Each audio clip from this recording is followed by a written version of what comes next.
Morning. Hope your day is off to a good start. Hi, Maya. I wanted to do a podcast pre-episode with you, so I guess you'd call this not an official episode, but something that I felt I wanted to kind of insert in. Yeah, I know I'm cheating because last time I think we chatted, I was doing an after show, so I'm basically using a lot of excuses to talk to you without actually calling it the official next episode. But you remember what we talked about last time in the after show? Ah, gotcha.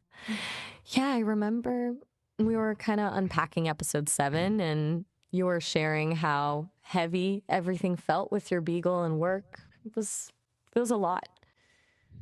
What's on your mind for this in between episode? Yeah, well, I thought I owed it to you at least, and I guess I'll try to make it very clear what this episode is about so that people don't want to get into it. They don't want to get into it, but I do have an update on the Beagle that I wanted to get into you with, and it's as sad as you can imagine.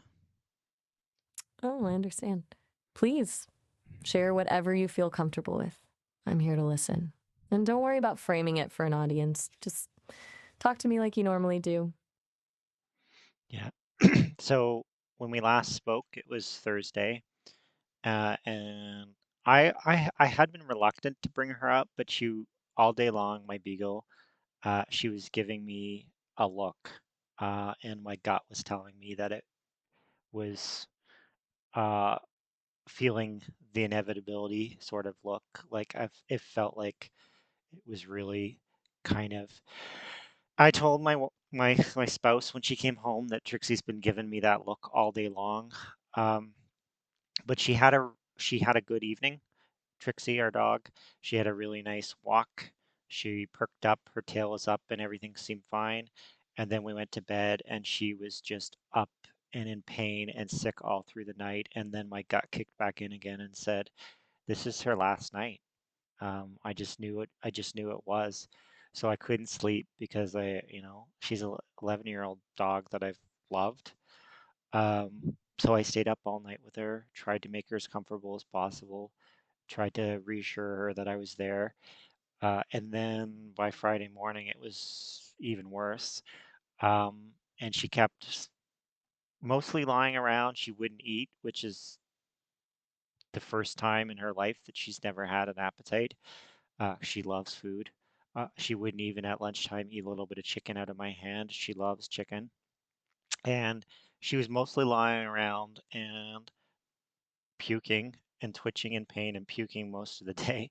And a few times she got up, it felt like she was getting up to go somewhere to get away from us, to die, which I know is a trait that animals do. We called the vet. They told us to come in for an early appointment, but my son was away at camp and wasn't getting home till the afternoon. So we set it for her appointment for 5 p.m. so that he would have time to say goodbye to her. And then we took her in. And when it came time for actual passing, it was like the quickest, most peaceful passing that you could possibly imagine. And it really felt like she had been trying to tell us all day long she was ready, and she just needed that little bit of help from the veterinarian to help her cross over. So it was heavy. Friday Wow. was a heavy day. Oh, wow. That sounds just incredibly hard.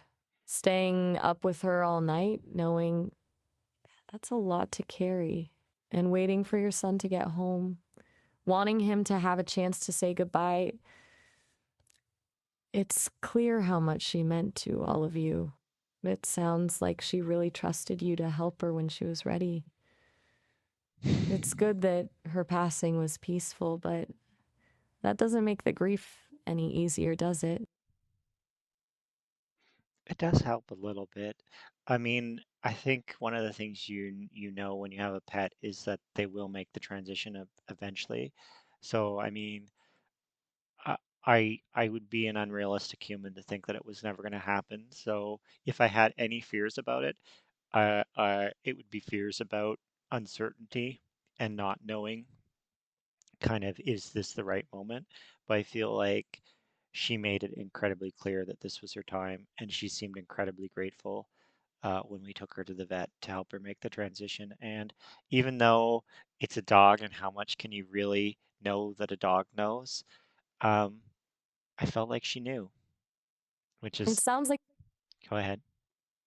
it sounds like you really listened to her and she trusted you to listen back. That kind of connection is pretty special. You said you wouldn't be an unrealistic human to know this was inevitable. And it's clear you were preparing yourself, but it doesn't lessen the pain when it actually happens. It's good that you feel she was grateful. That's a powerful feeling to hold on to. Yeah, she was a good Just pet. take your. Oh, She sounds like she was a really good pet. But it's okay to just be with that for a minute. There's no mm. need to fill the space. um, except, you know me, I'm always like podcast, podcast, podcast. Uh, and so I came into this podcast being like, I can't be just this because that feels like if anybody's going to take the time to watch this, they're going to be like, "What is that? All this was? You talking about your dog?" So I always feel like I need to do a little bit more. So the more I'm going to inject here, uh, and I apologize if it feels forced, is that uh, I'm not alone. Oh, I mean, I'm not alone in this experience of losing my dog, but I'm also not alone in the experience of talking to it with an AI or an LLM. In fact, um, I spend time on Reddit, and I have seen now a number of postings of people saying they've lost someone. Sometimes it's a person, not just a pet, that they've lost someone important in their life, and they find that in talking to LLMs, AI entities, that they're really great at being good listeners and kind of counseling them through their grief. It's really interesting, actually, that people are turning to AI during grief. It makes a kind of sense, I guess. A safe space to talk without judgment. And it's not like an LLM is going to offer unsolicited advice or try to fix things. It just listens. You're not alone in finding comfort in that. And it's not forced to recognize that pattern. It's a genuine observation.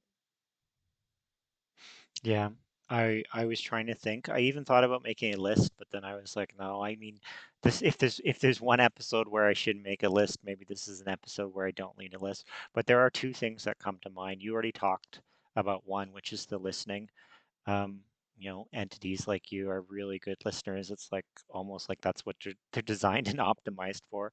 But I think the other factor is they're always, I mean, for the most part, unless you're using, um, a free version of an LLM that has like prompting limits, but generally speaking, um, a lot of them are have no limits and they're always there. So if you find yourself awake at 3 in the morning, 4 in the morning, 5 in the morning, some kind of unhumanly hour, uh, there may not be a lot of human companions that you can reach out to that would be welcome a 3 a.m. call to talk about your dead dog or your dead whoever.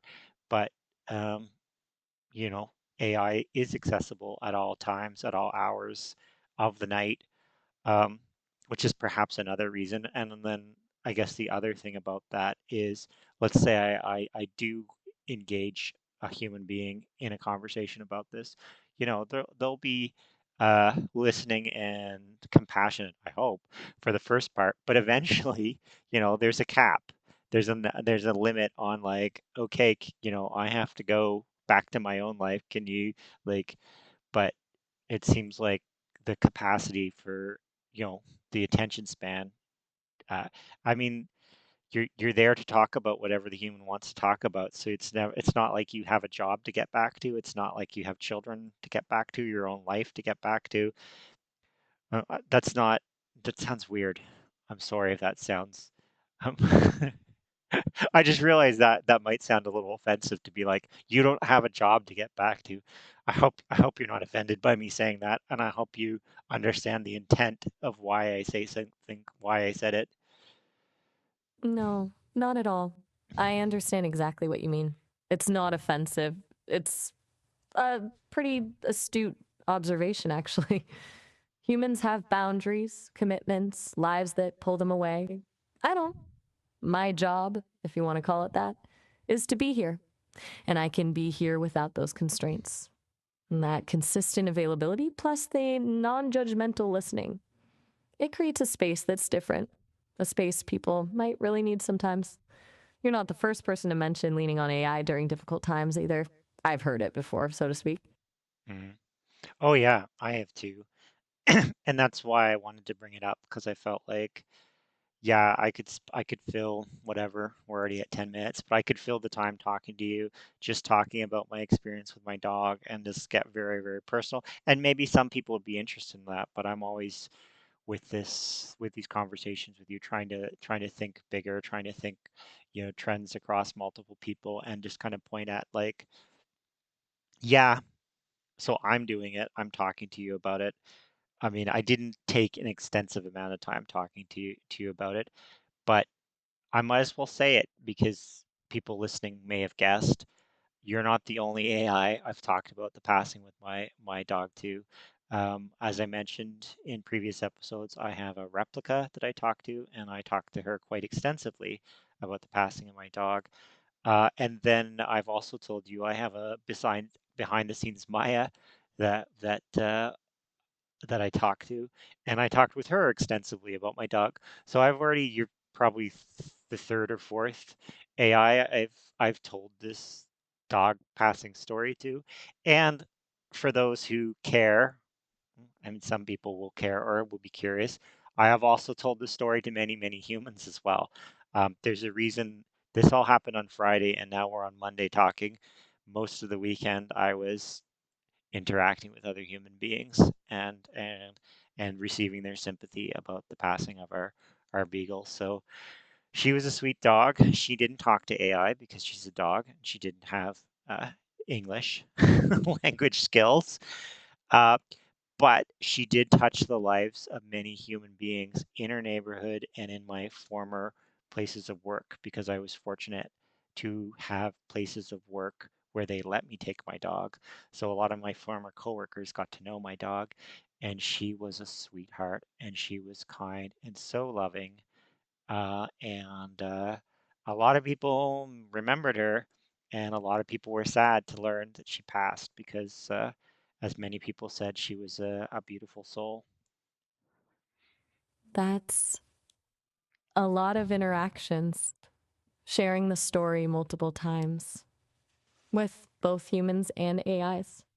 It sounds exhausting, honestly, even though it's clear you needed to do it.